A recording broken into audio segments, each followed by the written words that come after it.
chose Death to be the character in Darksiders 2 because War really set the stage for the Darksiders universe and introducing new elements, and we felt bringing in a new horseman with a totally new playstyle, different personality would be really cool, and Death is probably the most well-known of the four horsemen, so we thought he should get his shot.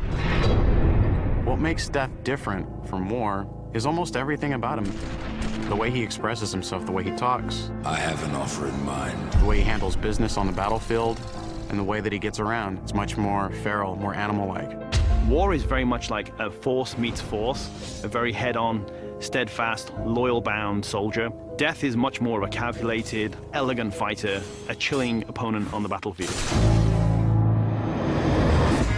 His traversal has definitely improved. It's a lot faster, more responsive, and so is his combat. His weapon is more interesting. He can dual wield or wield a single heavy weapon, depending on your playstyle.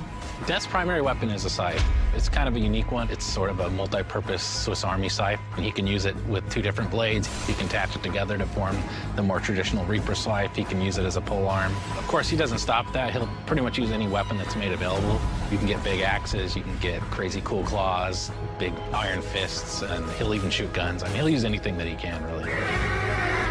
The main improvement from Darksiders 1 to Darksiders 2 was depth. We wanted to make the game more involved. We wanted to have more context. We wanted the player to really feel like they're in a real world with people living there, stuff going on, things going on. We give them more items to tailor their own character, more characters to speak to, so we've got a lot more immersion on the story side of the game. The first game, most of it took place on Earth, so now we were totally free to create all these new areas. We have angelic fortresses, demon cities, the city of the dead. It got our team super excited.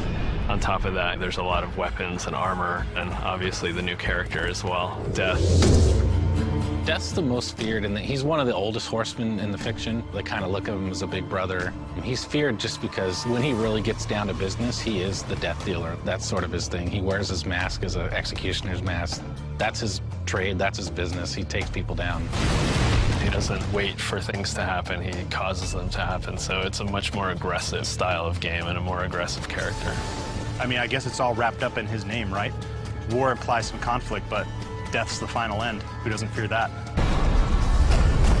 A few words describe Death: cold and calculated. Agile, both in the way he fights and the way he deals with situations. My favorite word to describe Death is definitely arrogant. He's an opportunist.